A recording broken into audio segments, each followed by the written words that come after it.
আজকের ভিডিওতে আমি পশ্চিমবঙ্গ মধ্যশিক্ষা পর্ষদ অনুমোদিত দশম শ্রেণীর বাংলা পাঠ্য বইয়ের অন্তর্গত কাজী নজরুল ইসলাম রচিত প্রলয়োল্লাস কবিতাটি সম্পূর্ণ পাঠের মাধ্যমে কবিতার বিষয়বস্তু বিশ্লেষণ করব। আমি কবিতার প্রতিটি লাইন ধরে ধরে ব্যাখ্যা করে তোমাদের কবিতার বিষয়বস্তু বুঝিয়ে দেব। আমি চাইবো তোমরা ভিডিওটি স্কিপ না করে একদম প্রথম থেকে শেষ পর্যন্ত দেখো। আশা করছি এই ভিডিওটি দেখার পর তোমাদের প্রলয়োল্লাস কবিতার বিষয়বস্তু বুঝতে আর কোনো অসুবিধা হবে না।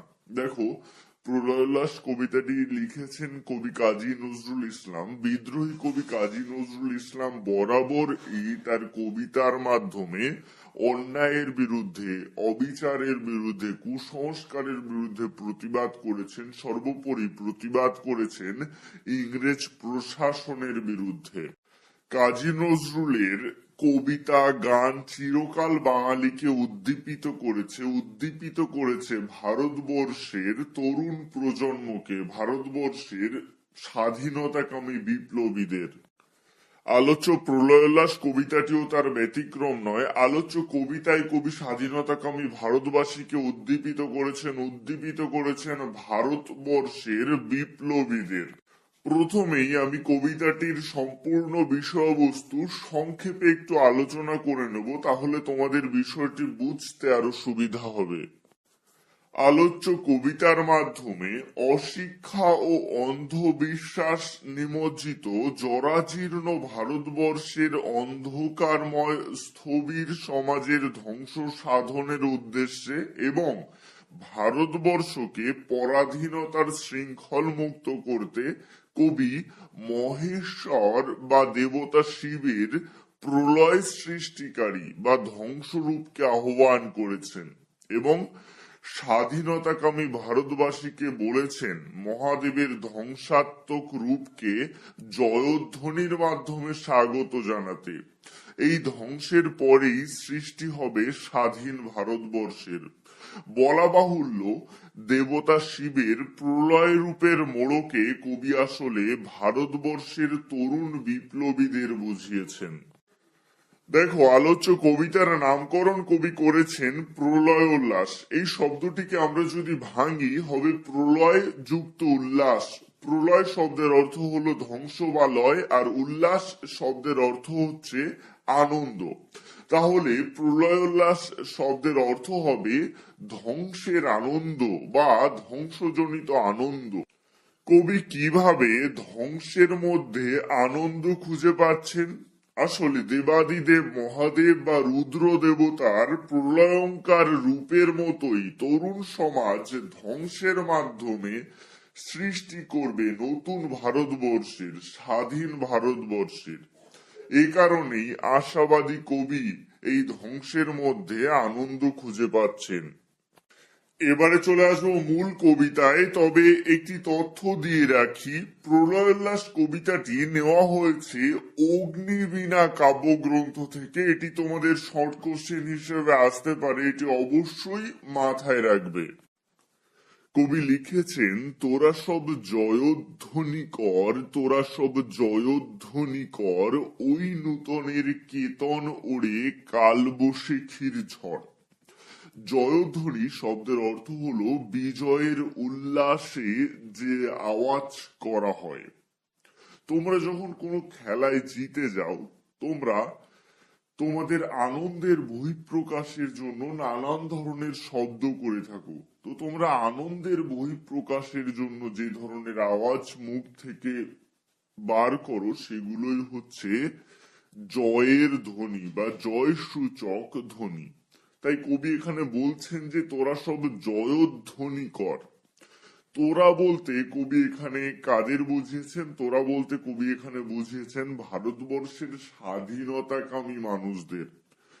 সমগ্র ভারতবর্ষের মানুষদের কিন্তু কবি বোঝাননি, কারণ তৎকালীন সময়েও এমন ভারতবাসীরাও ছিল যারা ইংরেজদের পদলেহনে ব্যস্ত ছিল।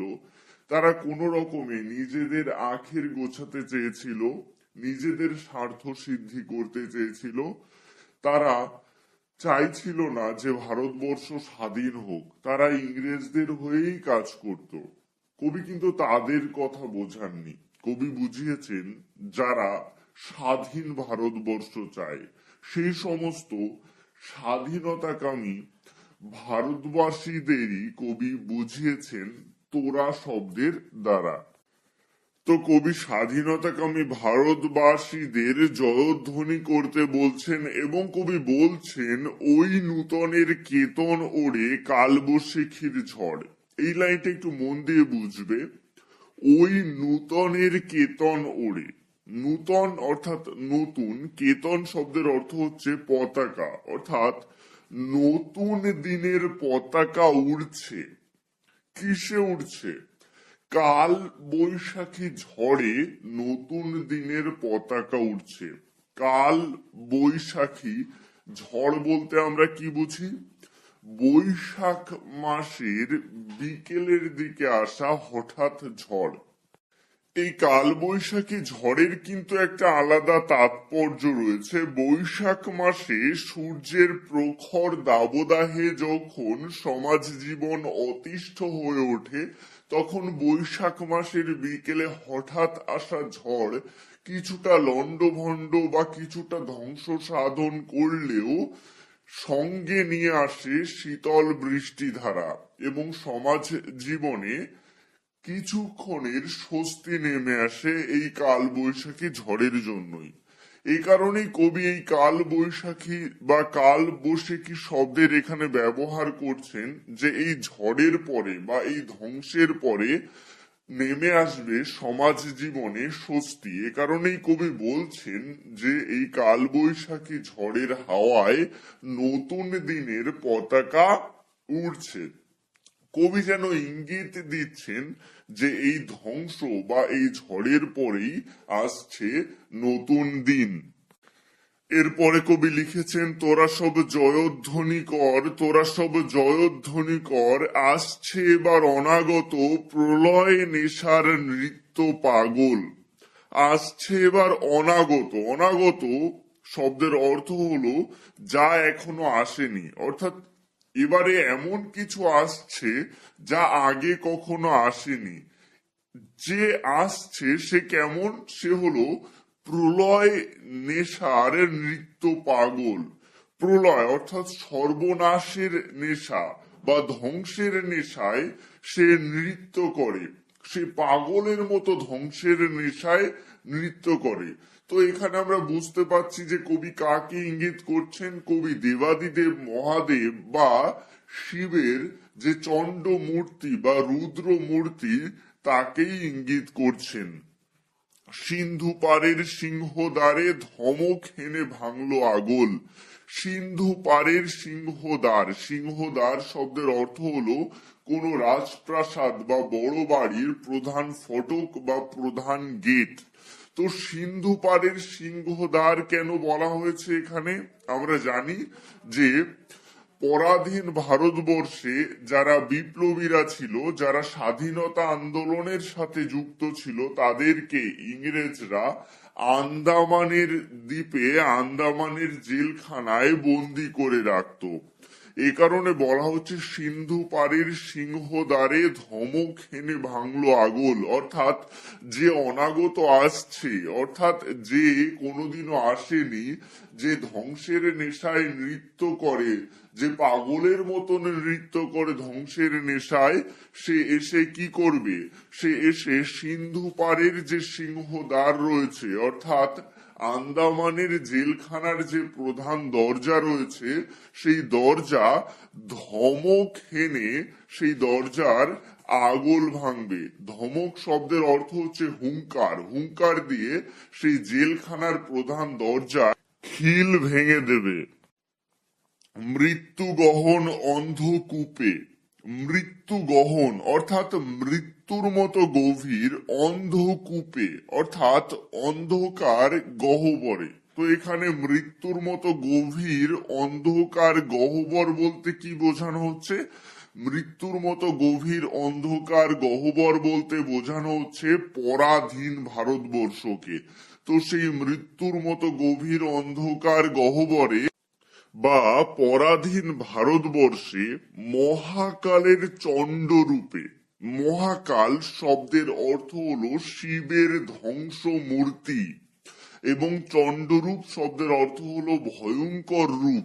অর্থাৎ শিবের ধ্বংস মূর্তির যে ভয়ঙ্কর রূপ, সেই রূপ আসছে ধূম্র ধূপে, অর্থাৎ ধূপের ধোঁয়ায় বজ্রশিখার মশাল জেলে আসছে ভয়ঙ্কর। সেটি কিভাবে আসছে? সেটি আসছে ভয়ঙ্কর ভাবে বজ্রশিখার মশাল জেলে। বজ্রশিখার মশাল শব্দের অর্থ হলো অগ্নিশিখা বা বজ্র বিদ্যুতের থেকে নেওয়া আগুনের শিখায় মশাল জ্বালিয়ে। এই মশাল যেন পরাধীন ভারতবর্ষের মানুষদের স্বাধীনতার পথ নির্দেশ করছে, স্বাধীনতার পথ প্রদর্শকের ভূমিকা গ্রহণ করছে।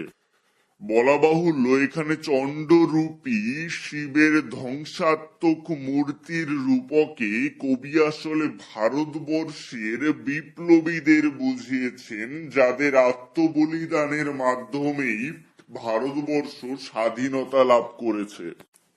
ওরে ওই হাসছে ভয়ঙ্কর, তোরা সব জয়ধ্বনি কর, তোরা সব জয়ধ্বনি কর।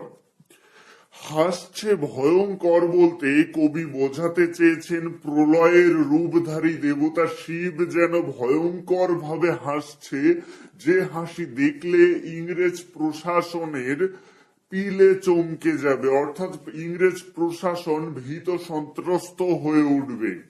তোরা সব জয়ধ্বনি কর, তোরা সব জয়ধ্বনি কর, অর্থাৎ ভারতবর্ষের স্বাধীনতাকামী মানুষদের কবি কাজী নজরুল ইসলাম জয়ধ্বনি করতে বলছেন।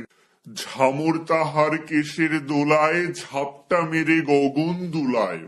এই লাইনটা একটু মন দিয়ে বোঝো। ঝামর শব্দের অর্থ কি? ঝামর শব্দের অর্থ হলো ঝামার মতো বিবর্ণ বা মলিন।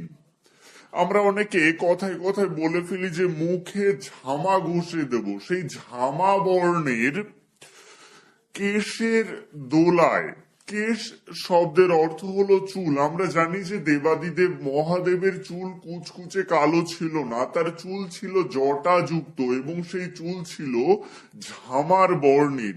তো সেই ঝামর বর্ণের বা ঝামা বর্ণের, ঝামার মতো বিবর্ণ বা মলিন কেশের দোলায়, সেই চুলের দোলায় ঝাপটা মেরে। ঝাপটা শব্দের অর্থ হলো আকস্মিক সজোরে আঘাত। তো সেই ঝামর বর্ণের চুলের আকস্মিক সজোরে আঘাতে গগন বা আকাশ যেন দুলে ওঠে। সর্বনাশী জ্বালামুখী ধূমকেতু তার চামর ঢুলায়। সর্বনাশী জ্বালামুখী, জ্বালামুখী শব্দের অর্থ কি? জ্বালামুখী শব্দের অর্থ হলো অগ্নিশিখা প্রজ্বলিত মুখ। এই জ্বালামুখী অত্যন্ত ভয়ঙ্কর, যা প্রতিটি জিনিসকে কয়েক মুহূর্তে ভস্ম করে দিতে পারে। কবি যেন এখানে ইঙ্গিত দিতে চেয়েছে দেবাদিদেব মহাদেবের প্রলয় মূর্তি জ্বালামুখীর মতোই ভয়ঙ্কর। তারপরে কবি লিখেছেন যে ধূমকেতু তার চামর ঢুলায়। ধূমকেতু শব্দের অর্থ কি? ধূমকেতু শব্দের অর্থ হলো মহাজাগতিক জ্যোতিষ্ক। বহু বছর পর পর এই ধূমকেতু দেখা যায়। এগুলি অনেকটা ঝাঁটার মতো দেখতে। এই ধূমকেতু তার চামর ঢুলায়। চামর শব্দের অর্থ হলো চমড়ি গরুর পুচ্ছ কেশ দিয়ে তৈরি পাখা। আর ঢুলায় শব্দের অর্থ হলো দোলায়। এই সম্পূর্ণ লাইনের দ্বারা কবি আসলে কি বোঝাতে চেয়েছেন? কবি বোঝাতে চেয়েছেন যে সর্বনাশী জ্বালামুখীর মতো দেবাদিদেব মহাদেবের ভয়ঙ্কর রূপকে ধূমকেতু যেন তার ঝাঁটার মতো বা পুচ্ছ কেশের মতন চামর দুলিয়ে দুলিয়ে স্বাগত জানাচ্ছে বা ওয়েলকাম করছে। বিশ্ব পাতার বক্ষ কোলে রক্ত তাহার কৃপান ঝোলে দোদুল দোলে।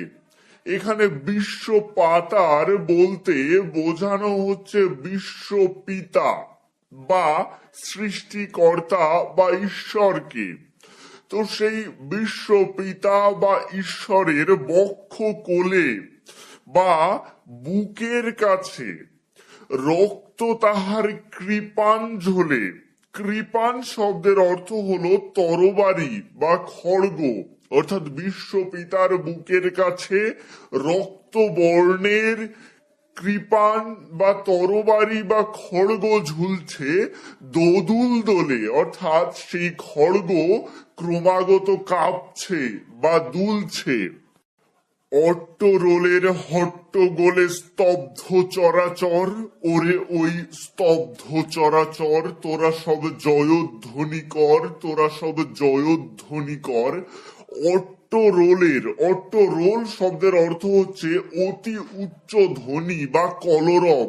তো অতি উচ্চ ধ্বনির কলরবে হট্টগোলে, হট্টগোল শব্দের অর্থ হলো হাটের মতো গন্ডগোল বা গোলমাল। তো সেই অট্টরোলের বা অট্ট হাসির যে শব্দ বা গন্ডগোলের যে শব্দ বা সকলে সমস্বরে চেঁচিয়ে বিদ্রোহের যে শব্দ, সেই শব্দে স্তব্ধ চরাচর, স্তব্ধ অর্থাৎ থেমে গেছে বা নিশ্চল হয়ে গেছে। চরাচর মানে পৃথিবী, সমস্ত পৃথিবী যেন থেমে গেছে, শুধুমাত্র সেই অট্টরোলের হট্টগোল শোনা যাচ্ছে বা বিদ্রোহের আওয়াজ শোনা যাচ্ছে। ওরে ওই স্তব্ধ চরাচর, কবি বলছেন যে ওরে ওই দেখ, পৃথিবী স্তব্ধ হয়ে গেছে, নিশ্চুপ হয়ে গেছে, আর কোনো শব্দ এখানে শোনা যাচ্ছে না। তোরা সব জয়ধ্বনি কর, তোরা সব জয়ধ্বনি কর। অর্থাৎ পৃথিবী স্বাধীনতাকামী ভারতবাসীদের বলছেন যে তোরা জয়ধ্বনি কর, এবার আমাদের জয় হবেই, এবার আমাদের জয় নিশ্চিত, তাই তোরা জয়ধ্বনি কর। এরপরে কবি লিখেছেন, দ্বাদশ রবির বহ্নি জ্বালা ভয়াল তাহার নয়ন কটায়। দ্বাদশ শব্দের অর্থ হলো 12টি বা 12 সংখ্যক। রবি শব্দের অর্থ হলো সূর্য। তো এখানে 12টি সূর্যের কথা কেন বলা হচ্ছে? আসলে পুরাণ অনুযায়ী আলাদা আলাদা মাসে সূর্যের আলাদা আলাদা নামকরণ করা হয়েছে, যেমন ধাতা, মিত্র, আর্যমা, রুদ্র, বরুণ, সূর্য, ভগ, বিবস্বান, পূষা, সবিতা, ত্বষ্টা ও বিষ্ণু। এ কারণেই বলা হচ্ছে যে দ্বাদশ রবির বহ্নি জ্বালা, অর্থাৎ 12টি সূর্যের বা 12টি সূর্যের যে বহ্নি বা বা ভয়ঙ্কর আগুনের তেজ রয়েছে তাহার নয়ন কটায়, অর্থাৎ দেবাদিদেব মহাদেবের চোখে। আসলে দেবাদিদেব মহাদেবের যে রুদ্র নটরাজ মূর্তি, সেই রুদ্র নটরাজ মূর্তির তৃতীয় নয়নে বহ্নি প্রজ্বলিত হয়। সেই তৃতীয় নয়নের যে দীপ্তি, সেই দীপ্তি যেন 12টি সূর্যের একসাথে বহ্নি বা আগুন দিলে যতটা ভয়ঙ্কর তেজ হবে, ততটা তেজ ও দীপ্ত সেই আলোর ভয়ঙ্করতা। দিগন্তরের কাঁদন লুটায় পিঙ্গল তার ত্রস্ত জটায়। দিগন্তরের অর্থাৎ বিভিন্ন দিকের বা চারিদিকের, কাঁদন মানে কান্না, বিভিন্ন দিকের কান্না এসে লুটায় বা লুটিয়ে পড়ে পিঙ্গল তার ত্রস্ত জটায়। কোথায় কান্না এসে লুকিয়ে পড়ে, মানুষের দুঃখ এসে কোথায় লুটিয়ে পড়ে? শিবের বা দেবাদিদেব মহাদেবের পিঙ্গল বর্ণের, পিঙ্গল বর্ণ অর্থাৎ আগুনের মতো রং বা হলুদ আভাযুক্ত ঈষৎ লাল রং, সেই পিঙ্গল বর্ণের ত্রস্ত জটায়। ত্রস্ত শব্দের অর্থ ভয় হলেও এখানে ত্রস্ত জটায় বলতে কবি আসলে বোঝাতে চেয়েছেন মহাকালের বা দেবাদিদেব মহাদেবের যে ভীষণাকার জটা, সেই জটায় এসে বিশ্বের সমস্ত দুঃখ বা কান্না এসে যেন লুটিয়ে পড়ে।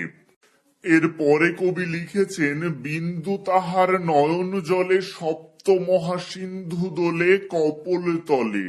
এই জায়গাটি একটু মন দিয়ে বোঝো। এখানে বলা হচ্ছে যে বিন্দু তাহার নয়ন জলে, অর্থাৎ দেবাদিদেব মহাদেবের নয়ন জল বা চোখের জল, কতটুকু চোখের জল?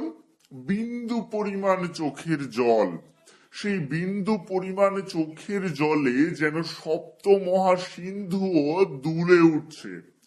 আসলে ভারতবর্ষের দুর্দশা দেখে, মানুষদের যন্ত্রণা কাতর অবস্থা দেখে যেন দেবাদিদেব মহাদেবের চোখে জল এসে গেছে, এটা যেন কবি প্রত্যক্ষ করছেন। কিন্তু মহাদেবের সেই এক বিন্দু চোখের জলেই যেন সপ্ত মহাসিন্ধু দুলে উঠছে, অর্থাৎ এক ফোঁটা চোখের জলে যেন 7টি মহাসমুদ্র দুলে ওঠে কপোল তলে। কপোল শব্দের অর্থ তোমরা অনেকে ভুল ভাবো হয়তো কপোল শব্দের মানে হলো কপাল, কিন্তু কপোল শব্দের অর্থ হলো গাল। অর্থাৎ দেবাদিদেব মহাদেবের গালে এসে তার চোখের যে এক ফোঁটা জল ঝরে পড়েছে, সেই চোখের জলের মধ্যেই যেন 7টি মহাসাগর দুলে উঠছে। বিশ্ব মায়ের আসন তারি বিপুল বাহুর পর, অর্থাৎ বিশ্ব মা বা এই ধরিত্রী বা এই পৃথিবীর আসন রয়েছে দেবাদিদেব মহাদেবের যে বিশাল আকার হাত, সেই হাতের ওপর। আসলে কবি দেবাদিদেব মহাদেবের রূপকে বোঝাতে চেয়েছেন ইংরেজ বিরোধী ভারতবর্ষের যে বিপ্লবী শক্তি, সেই বিপ্লবী শক্তির হাতেই রয়েছে ভারত মাতার আসন, অর্থাৎ ভারত মাতার লজ্জা নিবারণ তারাই করতে পারে, তারাই একমাত্র ভারতবর্ষকে স্বাধীন করতে পারে। তাই কবি এখানে বলছেন যে বিশ্ব মায়ের আসন রয়েছে দেবাদিদেব মহাদেবের রূপকে সেই সমস্ত বিপ্লবীদের হাতে। হাকে ওই জয় প্রলয়ঙ্কর, হাকে ওই অর্থাৎ চিৎকার করে বলে ওঠে ওই জয় প্রলয়ঙ্কর। প্রলয়ঙ্কর শব্দের অর্থ হলো প্রলয়কারী, বা যা প্রলয় বা সর্বনাশ ঘটায়। তো সেই যা প্রলয় বা সর্বনাশ ঘটায় তার জয় ঘোষণা করা হচ্ছে চিৎকার করে, তোরা সব জয়ধ্বনি কর, তোরা সব জয়ধ্বনি কর। কবি সমগ্র স্বাধীনতাকামী ভারতবাসীকে জয়ধ্বনি করতে বলছেন। মাভৈ মাভৈ, মাভৈ শব্দের অর্থ হলো ভয় করো না বা অভয় সূচক বাণী। কবি বলছেন যে মাভৈ মাভৈ বা অভয় সূচক বাণী দিচ্ছেন ভারতবাসীদের, ভয় করতে বারণ করছেন। জগৎ জুড়ে প্রলয় এবার ঘনিয়ে আসে, জরায় মরা মুমূর্ষদের প্রাণ লুকানো ওই বিনাশে। অর্থাৎ কবি দেখছেন যে জগৎ জুড়ে যেন প্রলয় ঘনিয়ে আসছে। প্রলয় শব্দের অর্থ কি? প্রলয় শব্দের অর্থ হলো ধ্বংস। জগৎ জুড়ে ধ্বংস ঘনিয়ে আসছে। এই ধ্বংসে কি হবে? এই ধ্বংসের মাধ্যমে জরায় মরা মুমূর্ষুরা আবার প্রাণ ফিরে পাবে। জরা শব্দের অর্থ হলো বার্ধক্য বা স্থবিরতা। মুমূর্ষ শব্দের অর্থ হলো মরণাপন্ন বা মরে যাবে এমন মানুষ। অর্থাৎ পরাধীন ভারতবর্ষে মানুষ যে মরার মতন জীবন যাপন করছিল, তারা যেন আবার প্রাণ ফিরে পাবে। তারা স্বাধীন ভারতবর্ষে যেন বুক ভরে নিঃশ্বাস নিতে পারবে, নিজের ইচ্ছে মতো বাঁচতে পারবে। তাই কবি বলছেন যে এই ধ্বংসের মাধ্যমে জরায় মরা মুমূর্ষুরা যেন আবার প্রাণ ফিরে পাবে। এরপরে কবি লিখেছেন, এবার মহানিশার শেষে আসবে উষা অরুণ হেসে করুণ বেশে।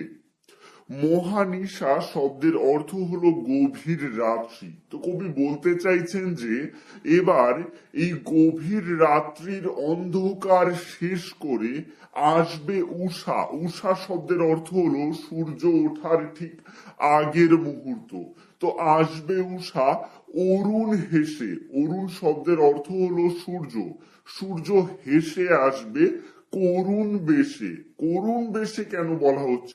কবি বলতে চেয়েছেন যে পরাধীনতার অন্ধকার দূর করে নতুন দিনের সূর্য যেন স্নেহপূর্ণ আলো নিয়ে আসবে। যে নতুন দিনের আলোয় কোনো সাম্রাজ্যবাদী শক্তির বিভীষিকা নেই, যে নতুন দিনের আলোয় কোনো হিংস্রতা নেই, আছে একে অপরের প্রতি সৌভ্রাতৃত্ববোধ এবং স্বাধীন দেশে নিজের মতন করে বেঁচে থাকার অধিকার। এ কারণেই কবি বলছেন যে সূর্য আসবে করুণ বেশে, অর্থাৎ স্নেহপূর্ণ আলো নিয়ে। এরপরে কবি লিখেছেন দিগম্বরের জটায় হাসে শিশু চাঁদের কর। দিগম্বর শব্দের অর্থ হলো দেবাদিদেব মহাদেব বা শিব। সেই শিবের মাথার জটায় হাসে শিশু চাঁদের কর। এখানে শিশু চাঁদের কর কেন বলা হচ্ছে? তোমরা শিব ঠাকুরের ছবি দেখলে দেখতে পারবে যে শিব ঠাকুরের মাথার যে জটা রয়েছে সেই জটার উপরের দিকে থাকে অপূর্ণ চন্দ্রকলা বা অপূর্ণ চাঁদ, যেটি পরিপূর্ণতা লাভ করে। অর্থাৎ এক ফালি চাঁদের অংশ দেখা যায় মহাদেবের জটায়। তো মহাদেবের জটার এক ফালি চাঁদের মতন কবিও যেন আশার আলো দেখতে পেয়েছেন। কবি দেখতে পেয়েছেন স্বাধীনতার আশার আলো। আলো তার ভরবে এবার ঘর। সেই আলোয় ধীরে ধীরে ঘর ভরে উঠবে। ওই এক ফালি চাঁদ যদি পরিপূর্ণতা লাভ করে সম্পূর্ণ চাঁদের আকার ধারণ করে, তাহলে তার আলো হবে আরো বেশি। কবির আশা এই এক ফালি চাঁদের কিরণ থেকেই ধীরে ধীরে ধীরে ধীরে আমাদের ভারতবর্ষ স্বাধীনতা লাভ করবে এবং সেই স্বাধীনতার আলোয় ভারতবর্ষের সকল ঘর ভরে উঠবে। তোরা সব জয়ধ্বনি কর, তোরা সব জয়ধ্বনি কর। এই কারণেই কবি ভারতবর্ষের স্বাধীনতাকামী মানুষদের জয়ধ্বনি করতে বলছেন। এরপরে কবি লিখেছেন ওই যে মহাকাল সারথি রক্ত তড়িৎ চাবুখানে রনিয়ে ওঠে রেশার কাঁদন বজ্র গানে ঝড় তুফানে। দেখো এই লাইনে কবি কি বোঝাতে চেয়েছেন? যে ওই যে মহাকাল সারথি, এই মহাকাল সারথির দুই রকমের অর্থ হতে পারে। মহাকাল অর্থাৎ দেবাদিদেব মহাদেবের সারথি বা দেবাদিদেব মহাদেবের রথ যারা চালাচ্ছে। আর অন্য অর্থে মহাকাল সারথি বলতে বোঝানো হয়েছে বিপ্লবী যুব সমাজকে। মহাকাল কি? যে সময়ের স্রোত, প্রবাহমান স্রোত, সেই প্রবাহমান স্রোতের যুগে যুগে প্রবাহমান স্রোতের সারথি হয় কারা? তরুণ প্রজন্মরা। তারাই সমাজকে সামনের দিকে এগিয়ে নিয়ে যায়। এই কারণেই বলা হচ্ছে যে ওই যে মহাকাল সারথি বা ওই যে বিপ্লবী যুব সমাজ যারা এই মহাকালের সারথি হয়ে রথ চালাচ্ছে, রক্ত তড়িতে চাবুক হানে। কি করছে তারা? তারা রক্ত তড়িতে চাবুক হানছে বা চাবুকের আঘাত করছে। রনিয়ে ওঠে রেশার কাঁদন। রনিয়ে অর্থাৎ বেজে ওঠে বা ঝঙ্কৃত হয়ে ওঠে রেশার কাঁদন।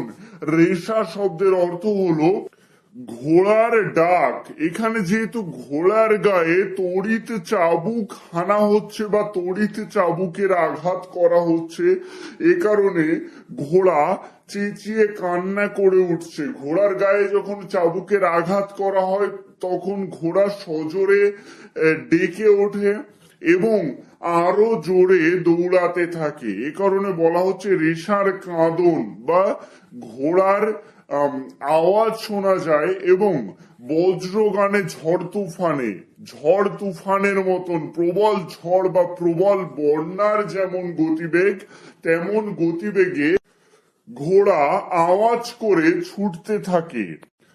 খুরের দাপট তারায় লেগে উল্কা ছুটায় নীল খিলানে, গগন তলের নীল খিলানে।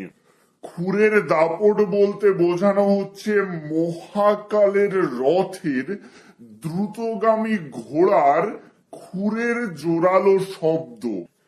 আসলে কবি এখানে বোঝাতে চেয়েছেন যে স্বাধীনতাকামী তরুণ বিপ্লবীরা যে রথের সারথি, সেই মহাকালের রথের গতি অত্যন্ত ভয়ানক। সেই গতিবান রথের ঘোড়াগুলির পায়ের খুরের আঘাতে নীল আকাশের নক্ষত্র রাশিও উল্কা হয়ে ঝরে পড়ছে। এরপরে কবি বলেছেন যে অন্ধকারার বন্ধকূপে দেবতা বাধা যজ্ঞ জুপে। অন্ধকারার বন্ধকূপ বলতে কবি আসলে বোঝাতে চেয়েছেন যে ভারতীয় বিপ্লবীরা যাদেরকে কারাগারে বন্দি করে রেখেছিল ইংরেজরা, তো সেই অন্ধকার কারাগারে বন্দি ছিল বিপ্লবীরা। কবিতার পরের লাইনে লিখেছেন যে দেবতা বাধা যজ্ঞ জুপে পাষাণ স্তূপে। এই দেবতা বাধা যজ্ঞ জুপে বলতে কবি বোঝাতে চেয়েছেন যে ইংরেজদের পাষাণ কারাগারে বা পাথরের কারাগারে অসংখ্য ভারতীয় বিপ্লবী বন্দী। কবির ভাবনায় ওই বিপ্লবীরা দেবতার সঙ্গে তুলনীয়। এই কারণে কবি বলছেন যে দেবতা বাধা যজ্ঞ জুপে।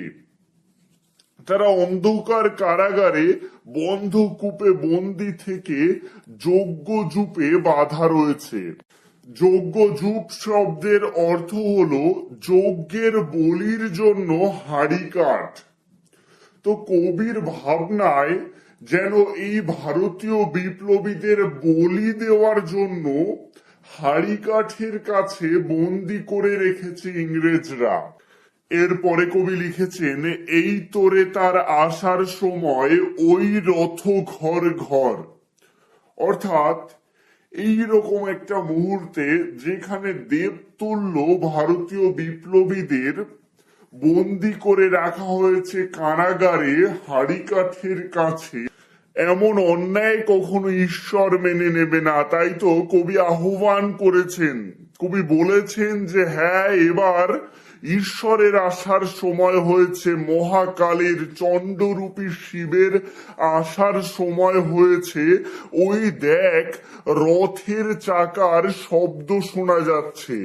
রথ ঘর ঘর শব্দের অর্থ হলো রথের চাকার আওয়াজ শোনা যায় ওই রথ ঘর ঘর, অর্থাৎ ওই দেখ শোনা যাচ্ছে মহাকালের বা চণ্ডরূপী দেবতা শিবের রথের চাকার আওয়াজ। তোরা সব জয়ধ্বনি কর, তোরা সব জয়ধ্বনি কর। অর্থাৎ কবি ভারতবর্ষের স্বাধীনতাকামী মানুষদের জয়ধ্বনি করার আহ্বান করেছেন। ধ্বংস দেখে ভয় কেন তোর, প্রলয় নূতন সৃজন বেদন। কবি ভারতবর্ষের ভীত সন্ত্রস্ত জনগণকে আশ্বাস দিয়ে বলছেন, সাহস যোগাচ্ছেন। কবি বলছেন যে তোরা ধ্বংস দেখে ভয় পাচ্ছিস কেন? প্রলয় নূতন সৃজন বেদন, অর্থাৎ এই প্রলয় বা এই ধ্বংস নূতন বা নতুন সৃষ্টির জন্য। এই ধ্বংস নতুন সৃষ্টির কারণে। এই ধ্বংসের যন্ত্রণা হলো নতুন সৃষ্টির যন্ত্রণা। নূতন সৃজন বেদনটা ঠিক কেমন? দেখো, মা যখন সন্তান প্রসব করেন তাকে প্রচন্ড যন্ত্রণা সহ্য করতে হয়, কিন্তু মা জানেন যে তার এই যন্ত্রণা সাময়িক, এই যন্ত্রণা নতুন সৃষ্টির যন্ত্রণা, এতে কোনো অনিষ্ট নেই।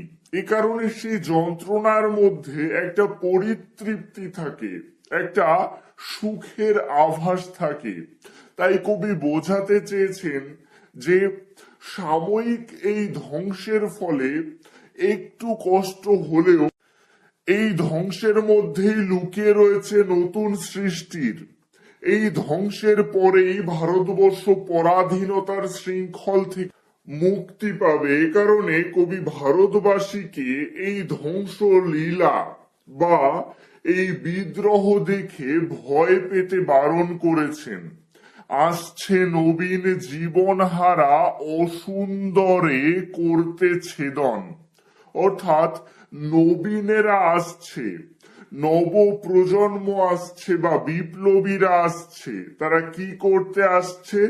জীবনহারা অসুন্দরের করতে ছেদন, অসুন্দর বা অশুভ শক্তির ছেদন করতে বা বিনাশ ঘটাতে আসছে ভারতবর্ষের বিপ্লবীরা। এই ভারতবর্ষের বিপ্লবীরা আসছে মহাকালীর রূপ নিয়ে।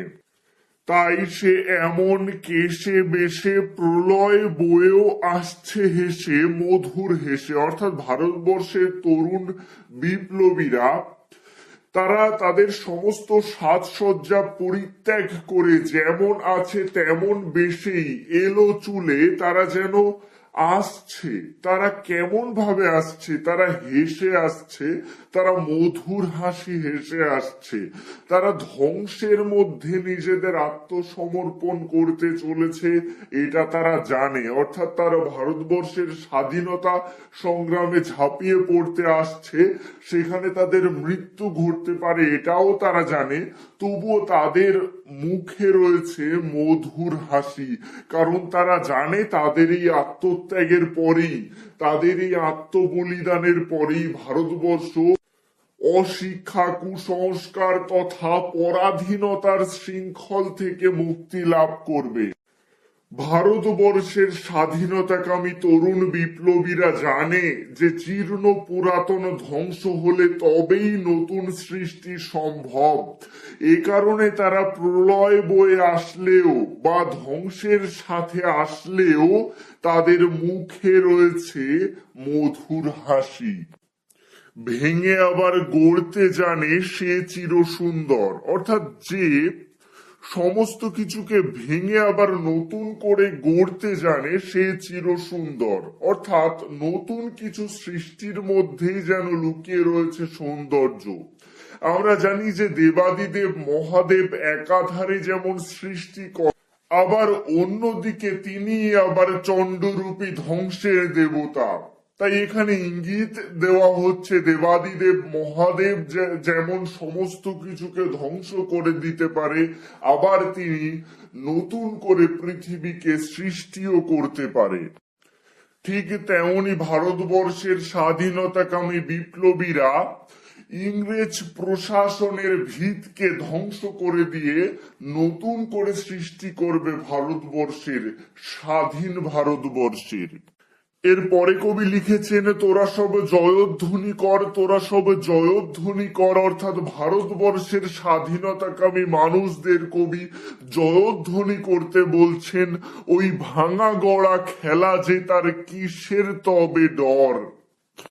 অর্থাৎ মানুষের জীবন যেন নদীর মতো ভাঙা গড়ার খেলা। নদীর যেমন এক পাড় ভাঙে আর এক পাড় গড়ে, ঠিক তেমনি আজকে যদি তরুণ বিপ্লবীরা ইংরেজদের ভিত নাড়িয়ে দিয়ে ভারতবর্ষকে স্বাধীন করতে পারে, তাহলে ভাঙবে কাদের সাম্রাজ্য? ভাঙবে ইংরেজ সাম্রাজ্য। এবং গড়বে কোন কুল? গড়বে ভারতবর্ষের স্বাধীনতার কুল। এটাই যেন আমাদের জীবনের একটা অর্থ, একদিক ভাঙে একদিক গড়ে। তাই কবি বলতে চাইছেন যে এটা তো ভাঙা গড়ার খেলা, তাহলে ভারতবর্ষের মানুষ তোমরা ভয় পাচ্ছ কেন? তোমাদের ডর কোথায় বা তোমাদের ভয় কিসে? তোরা সব জয়ধ্বনি কর। অর্থাৎ ভারতবর্ষের মানুষদের কবি ভয় না পেয়ে জয়ধ্বনি করতে বলছেন। বধুরা প্রদীপ তুলে ধর, কাল ভয়ঙ্করের বেশে এবারই আসে সুন্দর। বধুরা প্রদীপ তুলে ধর, এই লাইনটির একটি আলাদা তাৎপর্য রয়েছে। আসলে ভারতীয় বিশ্বাস অনুযায়ী কুলবধূরা প্রদীপ জেলে সংসারের অমঙ্গলের অন্ধকার দূর করে দেয়। তাই পরাধীন ভারতবর্ষে যখন শুরু হয়েছে স্বাধীনতার সংগ্রাম, তখন পরাধীন ভারতবর্ষের অশিক্ষা, অজ্ঞানতা, ধর্মীয় ভেদাভেদ দূর করতে, ভারতবর্ষকে স্বাধীন করতে তরুণ বিপ্লবীর দল যখন কাল ভয়ঙ্করের বেশে বা সংহারকারী রূপে ধ্বংস করতে আসছে ইংরেজ সাম্রাজ্যকে, সেই কাল ভয়ঙ্করের বেশধারী তরুণ বিপ্লবীদের যেন কুলবধূরা প্রদীপ জ্বালিয়ে আহ্বান করে বা ধ্বংসের আহ্বান করে, এমনটাই কবি চেয়েছেন। আবার এই কাল ভয়ঙ্করকে কবি সুন্দর বলেছেন। দেখো, কাল ভয়ঙ্করের বেশে এবার ওই আসে সুন্দর। অর্থাৎ এই তরুণ বিপ্লবীর দল ভয়ঙ্কর রূপে ধ্বংস নিয়ে আসলেও এই ধ্বংসের মধ্যেই যেন সৌন্দর্য লুকিয়ে রয়েছে। কিসের সৌন্দর্য?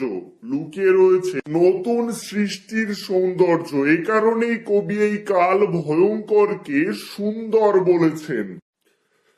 কবিতার একদম শেষে কবি আবার লিখেছেন, তোরা সব জয়ধ্বনি কর, তোরা সব জয়ধ্বনি কর।